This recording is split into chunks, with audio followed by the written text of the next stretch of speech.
Vámonos con Diego Tamés y ya nos tiene su cápsula de nuestra historia.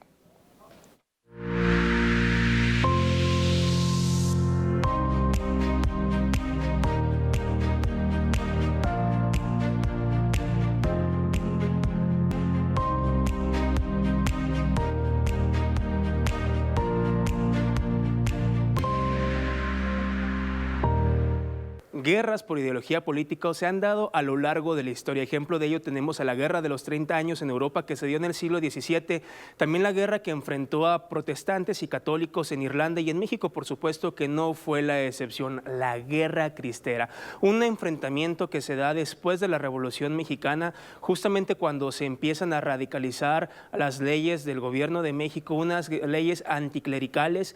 De hecho, por ahí habían enfurecido a las personas después de la Revolución Mexicana en 1920, cuando se da un atentado en contra de la antigua Basílica de Guadalupe y sobre todo cuando el gobierno mexicano quiso crear la Iglesia Apostólica Mexicana, rompiendo lazos completamente con el Vaticano. En respuesta de esto, la población civil creó la Liga para la Defensa de las Libertades Religiosas, ocasionando que el gobierno fuera en persecución de aquellos líderes y los asesinara. La gota que va a derramar el vaso va a venir cuando Plutarco Elías Calles se proclame como presidente de México y cree la ley Calles, que se va a implementar en el año de 1926. En ese mismo año, en agosto de 1926, es cuando la Guerra Cristera y los cristeros comienzan a agruparse y desde el año siguiente, de 1927 a 1929, comienza una radicalización, una guerra de guerrillas que dan justamente el ejército cristero en contra del ejército mexicano. Un ejército mexicano de por sí diezmado y cansado tras la Revolución Mexicana, pues no pudo hacer, digamos que grandes cosas como para suprimir y terminar con esta guerra de tantos fervientes que llegó a alcanzar el número de 50,000 efectivos del lado de los cristeros y desgraciadamente al finalizar la guerra tuvo un saldo de 250,000 personas fallecidas y cientos de miles de personas que fueron a emigrar pidiendo asilo político hacia los Estados Unidos de América. Ahora sí que se enfrentó el gobierno de México, de la presidencia del país, en contra de su población.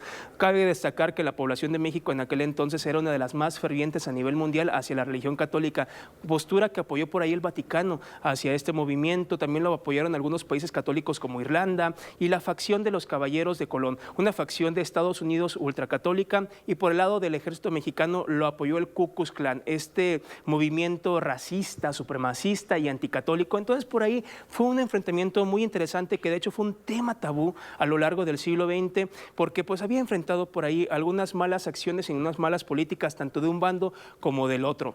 Las acciones comienzan a radicalizarse después de que tuvieron unas grandes e importantes victorias el ejército cristero como en San Julián y en Tepatitlán, y en algunos estados se empezó a encrudecer más como en Aguascalientes, en Colima, en Guanajuato, en Jalisco y en el centro de México en general. En el sur podemos destacar a Yucatán y en el norte no tanto. Cuando termina Plutarco Elías Calles su gobierno y gana el héroe revolucionario Álvaro Obregón por segunda ocasión la presidencia, a los días de haber ganado como presidente de México, un radical cristero lo asesina, y me refiero a José de León Toral, quien va a matar al presidente de nuestro país. Es ahí cuando Estados Unidos decide intervenir para mediar por medio del embajador Dwight Morrow, que en un principio no fueron las políticas tan importantes hasta que ya interviene más directamente Estados Unidos, que ceden.